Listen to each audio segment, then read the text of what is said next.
Biro Yesuna Akulora ni komanda jaler Atingo bada Tanyisi mar surrender. Hallelujah. Adwoko ne Jehova erokamano. En odiochieng' makende ma Nyasaye yawonwa piny. Odiochieng' mane ok wang'eyo ni wanyalo chope. To Jehova osemiyowa ng'wono mwachopo odiochieng' ma kawuono. Kendo waseyudo gweth mare mogundho. O Nyasaye mang'won, o Nyasaye maber. Omiyo nyaka wadwok ne erokamano nikech gima osetimo e kit ngimawa. Adwaro ni mondo walame Jehova kapok wachako wach Nyasaye. Kamoro amora ma entie kud wiyi piny mondo wadwok ne Nyasaye erokamano. Jehova in Nyasaye ma nyaka nene, ijaduong' mar ndalo. I Nyasaye manyalo gik moko duto. I Nyasaye mochweyo polo, I Nyasaye mochweyo piny. Gik moko duto me polo kaachiel kod piny, nyaka me bwo piny, Nyasaye in ema ichweyo. Ichweyo nyaka ma ok ne, ichweyo nyaka gik mineno. Nitie nyaka rieko matut ma in go Nyasaye moingo mar dhano.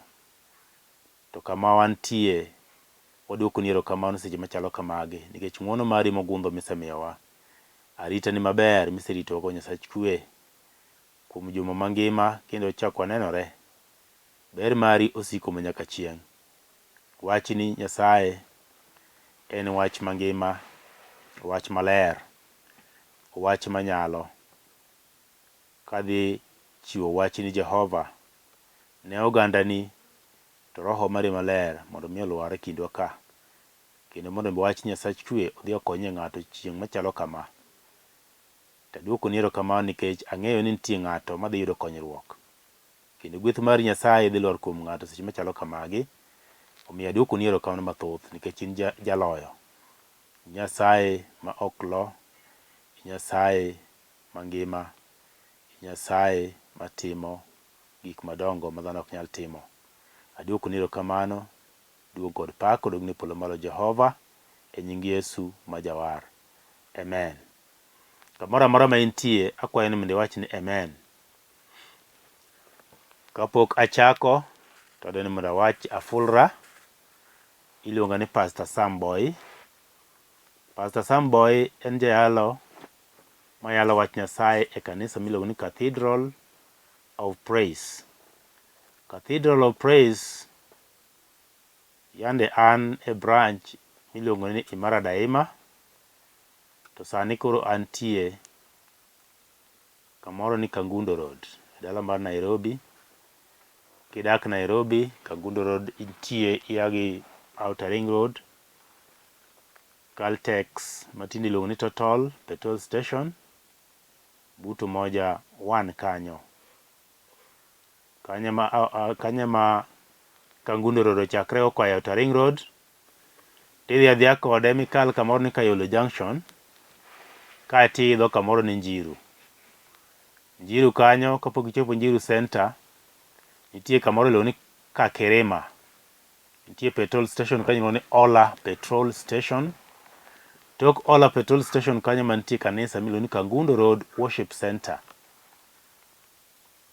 En mana karibu mita 600 kia Main Road. Nyasach kwe mondo mi ogwedhu. Ka intie go thuolo nyalo limowa. Wanyalo wacho wach Nyasaye, wanyalo poro wach Nyasaye. To duong' kod pak prodok ni Jehova polo malo. Kuom nyuol mara to nyuola Homa Bay County, Ndiwa Sub County.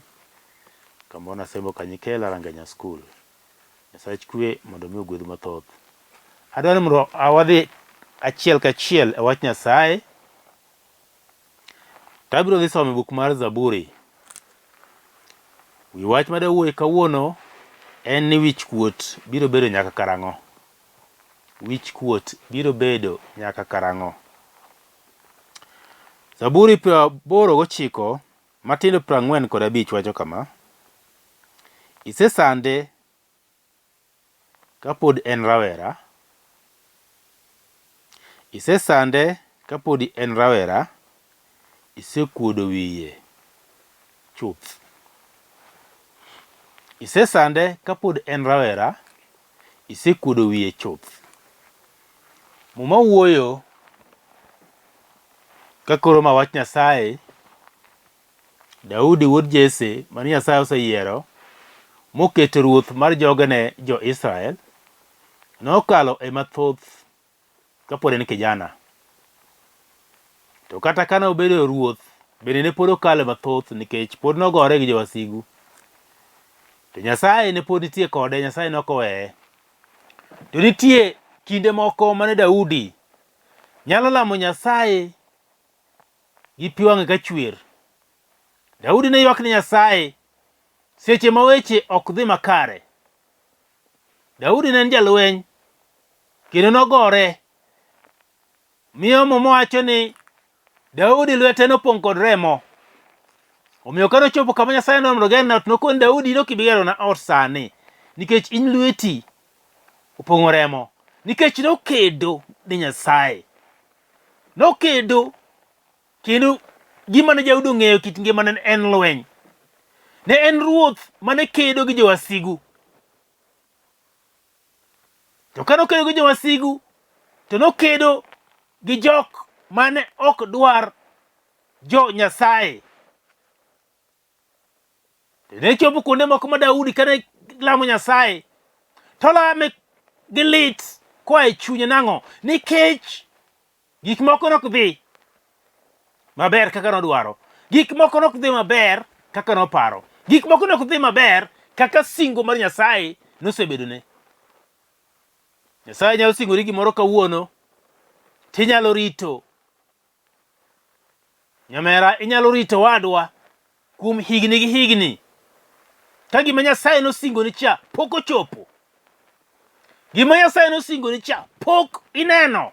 Gima Nyasaye nosingoni cha pok ndalone ochopo machiegni. Kendo inyalo neno ka in e chandruok maduong' mokalo, ka intie e midhiero malich mokalo, nikech gima ne igeno kuom Nyasaye ok otimore. Wang'eyo ni ng'ato ang'ata mogeno kuom Nyasaye geno gik mabeyo. Ng'ato ang'ata mong'eyo Nyasaye geno mondo mi oyud gima ber e piny ka mo kuom Nyasaye, kaluwore gi singo mar Nyasaye mantie moma. Ng'ato nyalo rito higni gi higni ma ji nyieri. Ibrahim norito higni gi higni singo mar Nyasaye osingone mondo mi yud nyathi. Nyasaye okawe motere nyaka dho nam, mokore ng'i piny. Nong'iyo piny moneno kuoyo kaka chalo dho nam. Nyasaye koni kaka neno kuoyogo chalogo e kaka nyikwaye bibiro chalo. Norito. Nyasaye chieng' mocha okawe kendo motere oko gotieno, okoni ng'i malo, to ng'iyo to neno sulwe kopong'o polo.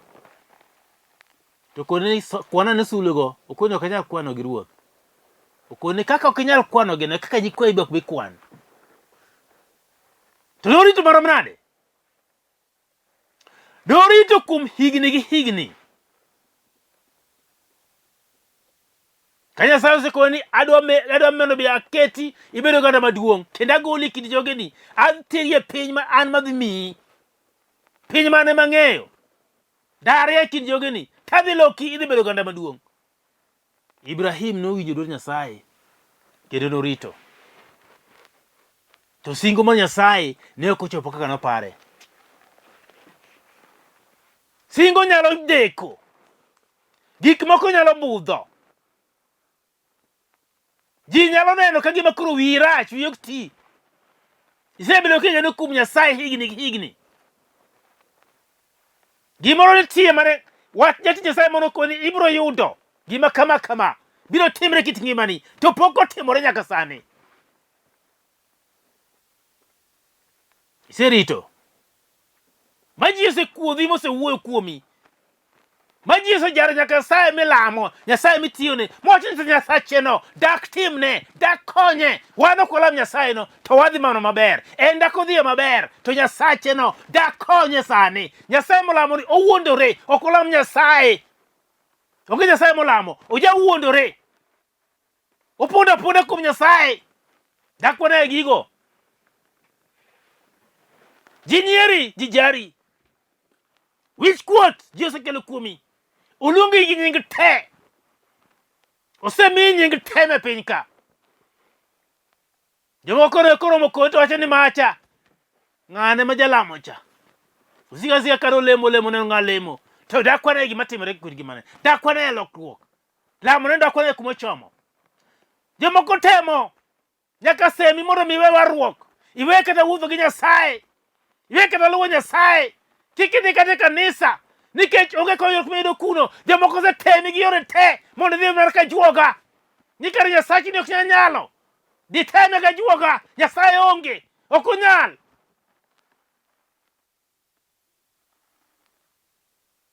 Misere na diere kara dieri.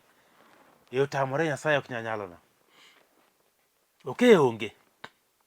Ok adhi yudo gimoro. Donge onge. Ka koro dhano wuoyo kuom malich kama onge. Ing'ama dhako sekendi. In gi higni 5. In gi higni 7. Pok iyudo nyathi. Dhano wuoyo kuom malich. Ting'e Nyasaye. Ditemie kamoro. Giwachoni. Ditemie kamoro. Gigoni pile pile.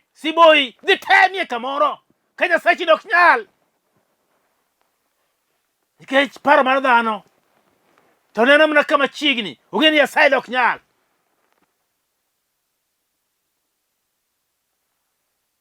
Ana noyany gi nyieke miluongo ni Penina.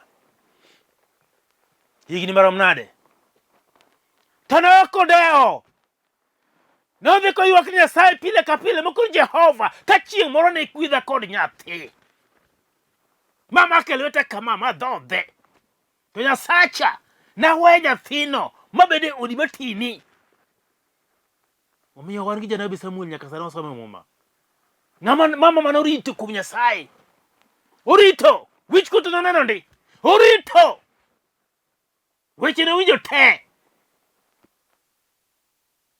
Kanyieke jare. Nyieke buone. Nyieke wacho ne weche te. Yanye. Kuodhe gi ji. To kana lono chopo. Bang' rito Jehova. Nyasaye notieko wich kuot te. Nyasaye notieko wich kuot te. Mano neno. Duong' mar Nyasaye. Duong' kod pak kod Jehova polo malo. Mowacho kama e buk mar Samuel. Buk mar Samuel. Nyasaye nosingo ni Daudi singo. To singo ne ok ochopo sama ne dware. Buk mar Samuel. Wasom kodi buk mar Samuel no. 7 matindo 14. Mowacho kama. Owacho niya.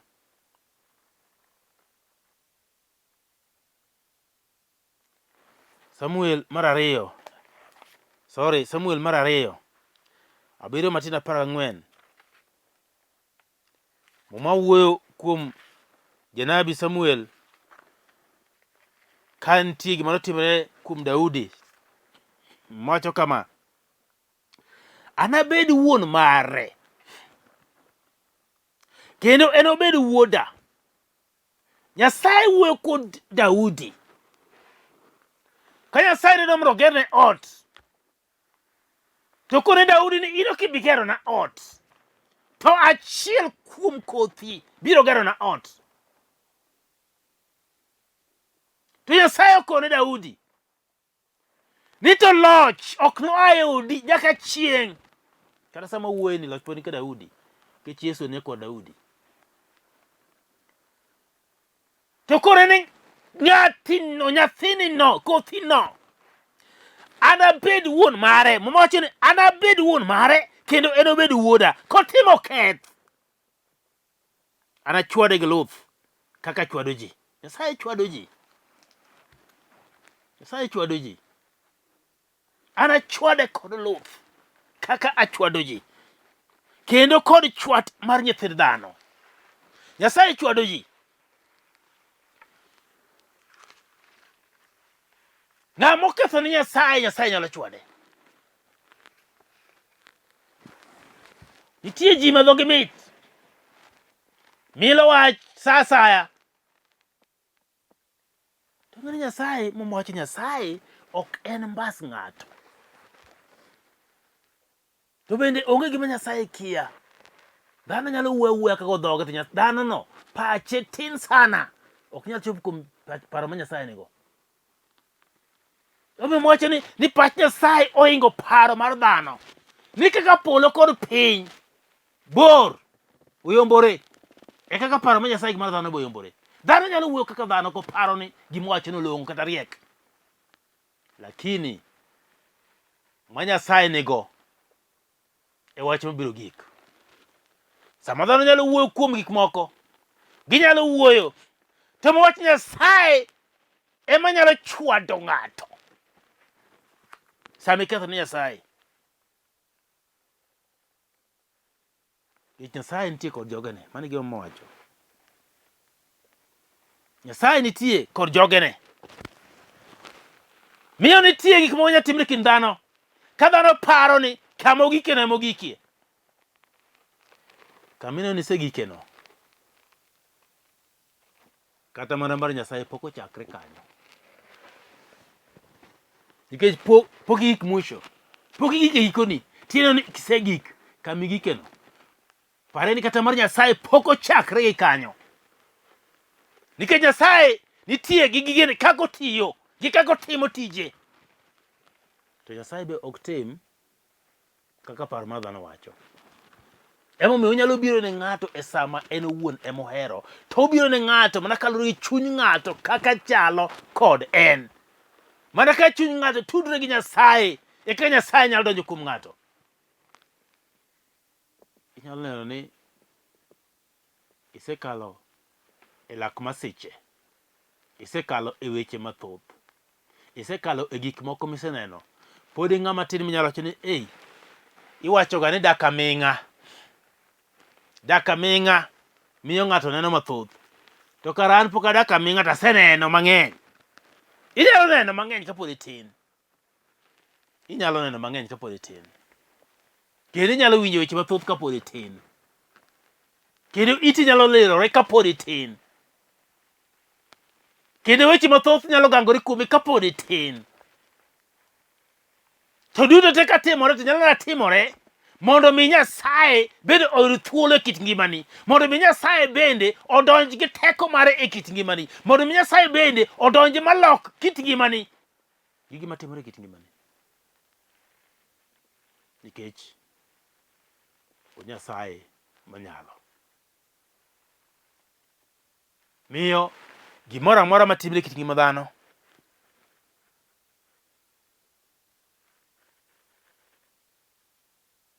omiyo mowacho ni isesande kapod en rawera. Isekuodo wiye chuth. Ing'eni rawere ema winjo neno ga wich kuot. Ka gimoro timore, ai, ok odwa ka choro machien gi ji. Ni wiya kuot. Kata ka neno ng'ano to wiya kuot. Ka winjo gik mosewach kuoma wiya kuot. Ok adwa kata wuotho kod ji. Ok adwa kata riwruok gi ji. Ok adwa mondo ji onena. Nikech wiya kuot. Iponda ponda. Irawera. Ponda ponda. Wiyi osekuot.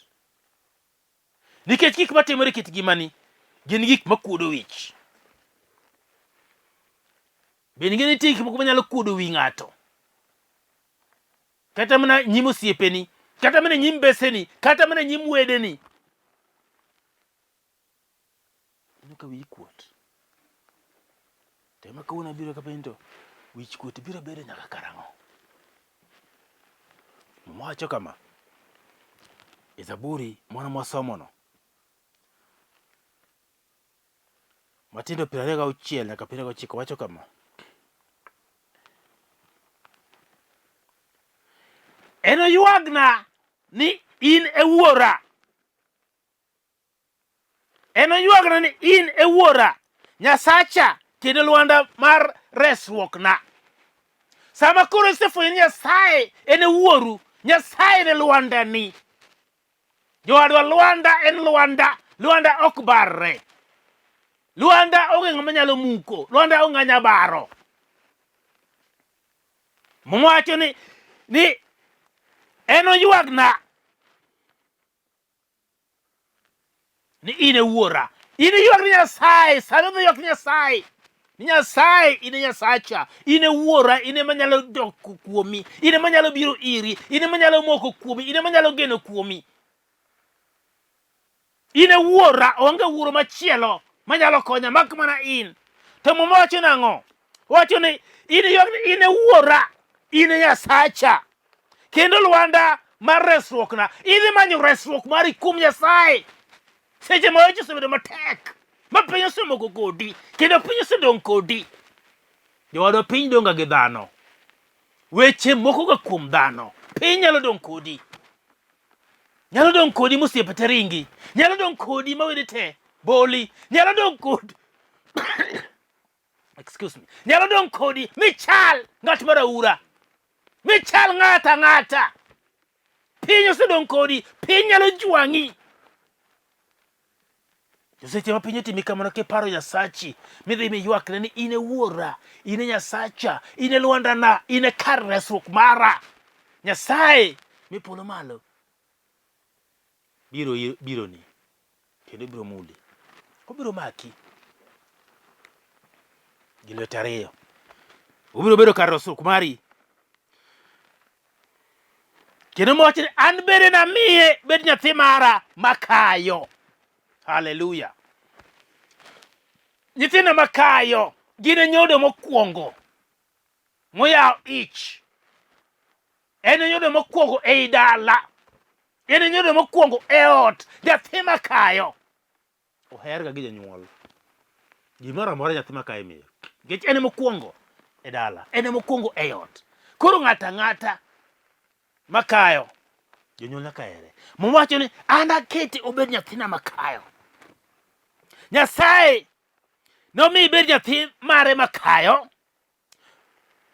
Man malo chutho moloyo ruodhi me piny. Nyathi Nyasaye ingo ruodhi me piny ka. Ng'ata ng'ata ma nyathi Nyasaye ingo ruodhi me piny ka.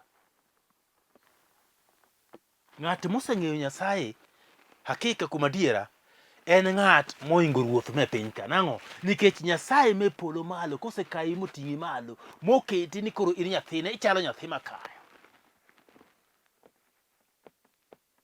Mano gima ne Nyasaye otimo ne Yesu nyakwan Daudi. Mokayo mokete nyathi makayo, nyathi achiel kende mamiderma. Mokete malo mobedo ruodh ruodhi. To mano Yesu mamawacho ni koro sani wabet kode e polo malo. Pod wantie piny ka lakini tayari wasebet kode e polo malo. Nikech ng'o? Nikech wan nyithind Nyasaye. Mamawacho ni kech mara nosik kode nyaka chieng'. Kech mar Nyasaye. Nyasaye biro kechi. Obiro neno ni kech. To in ibed ko obed nikech ma Nyasaye no obed kodi nyaka chieng'. Nikech ang'o? Nikech isefwenyo ni in nyathi Nyasaye kendo in jathi Jehova Nyasaye mantie polo malo. Nyasaye jachwech polo kaachiel kod piny. Nyasach nyiseche. Mowacho ni koro inisik kode nyaka chieng' kendo muma mara nochung' matek kode. Muma en singo. Muma mara nochung' matek kode. Muma en singo. Muma mwasomo kae en singo mar Nyasaye. Singo mar Nyasaye biro bet kodi nyaka chieng'. Nikech Nyasaye osekawi moketi kaka ng'ate. Owacho niya, kothe bende nami siko nyaka chieng' gi kom ruodhe kaka ndalo me polo. Nyasaye wacho kamano. Ng'at mosebet kuom Nyasaye, mong'e Nyasaye, mogeto Nyasaye, mowacho ni nyaka kothe te. Nyaka kothi te. Kada kone adier ni kata king'iyo mier ma Nyasaye osebede katiyo kod ji, mier ma Nyasaye oserwakie, mosebede kigeno Nyasaye, king'iyo miergo, kata gionge gi mwandu, kata gionge ang'o, tiyudo ka miergo opogore kod mier mamoko ma Nyasaye onge. Nikech Nyasaye ritogi nyaka kodhi maggi. Nyasaye ritogi nyaka tieng' ka tieng' ma e dalano. Nyasaye nigo. Nikech ng'at achiel kende nochung' kod Nyasaye, molamo Nyasaye, mokwayo Nyasaye, mokone Nyasaye ni Nyasaye kotha. Igwedhie. Nyasaye parie kotha. Nyasaye bede kod kotha. Nyasaye kotha chiwo nyingi. Kodhi. Ma ng'ato chiwo mochiwo ni Nyasaye. Kodhi. Nyasaye no bed kode. Dalano Nyasaye no bedie. Kendo ji biro ne Nyasaye ma nitie kwaro moro ka mano hero ga Nyasaye mano mako Nyasaye mano kuongo kelo Nyasaye kor gweng'ni. Ne dalane kaka chalo.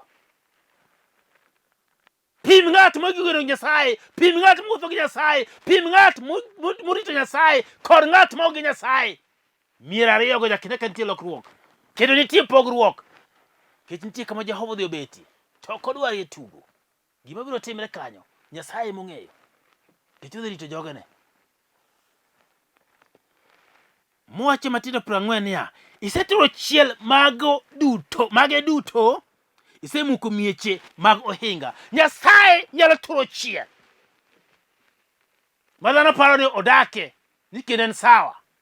En gi kwe kendo rito maber.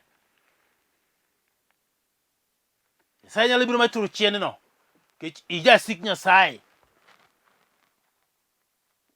Midong' nono. Omuko nyaka mieche mag ohinga. To ng'at mogeno kuome. Ng'at mogeno kuome. To Nyasaye biro rito. Ng'at ma Nyasaye ogeno kuome. To biro rito. To ok inine wichkuot kendo. Miyo wach ma an go kawuono en ni mondo mi ipargie matut kama intie. Gik mosebedo ka timore kit ngimanigo. Ok gitimre nono. Agirito dichieng' ma kawuono mondo mi wiye Nyasaye ni mondo mi olok pachi, olok kiti, olok ngimani, odonji iti maiye mondo mi chak timo kaka Nyasaye dwaro. To gik moko duto mene timorego magalagalago. Nyaka teko mag ajuoke biro rumo. Nying Yesu. Nyaka gik ma Yesu bolo ka bado ka diro kuomi bolo ni mondo mi hinyi, ok no hinyi. Nikech ing'e Nyasaye mangima. Obiro tieko gik moko pep. Kendo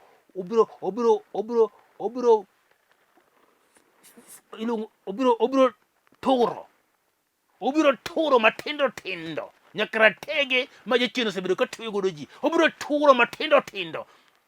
Nyaka weche mosebedo ka kuma juoke. Nyaka jok mosebedo kiluwo gi chiende mag jok manotho. Obiro turo matindo tindo mokethi. Adwoko ne Jehova erokamano. Adwa lamo kod ng'ato. Seche machalo kamagi, adwa lamo kodi. Kamoro ma intie, kulwe piny mondo lam Nyasaye. Kech Nyasaye odhi timo ni maber seche machalo kamagi. Kama in go meneno ka hinyi no, kama obari ndasi no, kama ineno ka jachien oramo ni godo no, kanyo mondo imak seche modhi lamoni. To Nyasaye biro kelo lokruok kit ngimani. Jehova adwoko ni erokamano Nyasaye. Asechiwo wachni. Nyasaye tang'e ni nitie ng'ato moro seche machalo kamagi. Ma wich kuot obaro ndasi. Ma ji osebedo ka wuoyo kuome. Ma jachien osebedo ka sando. Ndalo ka ndalo, kinde ka kinde. To Nyasaye ma esa mimuke nyaka ohinga kohinga mag ng'ama rach, ng'ama jasigu. Mukie teko mag mudho. Mukie weche momoko matek. Ma jachien osekete kit ngima ng'ato. Mukgie seche machalo kamage. Nyasaye to kete ng'ato thuolo. Mondo duong' kod pak odogne polo malo. Mondo nyingi opake Jehova. Obed ni en ang'o matek e kit ngimane. Gole sani Nyasaye. Kethe. Nyaka teko mag mudho te achiko e nying Yesu Kristo ja Nazareth. Ni bura noloyogi e msalaba Kalvari. Gionge kod teko. Duong' odog ni Jehova polo malo. Ami duong' kendo ami pak. E nying Yesu majawar. Amen. To kapok iyudo Yesu, pok owari. Nitie gik moko ma bende thago mana ji nikech ji ok ong'eyo Nyasaye, ji ok ong'eyo Yesu. Kanisa to wadhi kendo walemo kinde ka kinde, ndalo ka ndalo. Odiochieng' kodiochieng' wadhi e kanisa, wadhi chieng' Jumapil, wadhi chieng' Saturday, wadhi lamo Nyasaye. To gik moko ok lokre kit ngima. Omiyo seche machalo kamagi, adwa lamo ne ng'ato moro madwaro kawo Yesu mondo obed jawar mare. Kik orito wach ni Yesu, abiro iri, res chunya. Ng'wonna richona duto te masebedo katimo. Loka mondo abed ng'ama ler, abed jatini kendo aluwi. Roho mari maler mondo otelna kinde ka kinde. Aweyo richo kaachiel kod weche duto te mag jachien. E nying Yesu majawar. Amen. Koro iseyudo warruok. Many kanisa maber mondo mi idhi winj wach maler ma Nyasaye. Adami nambana 0722 944 623 07222 944 623. Erokamano, Nyasaye mondo ogwedhu. Ng'wono. Shalom. Amen. Ating'o bada, ranyisi mar surrender. Achiwo chunya duto te, arangi, akwayi.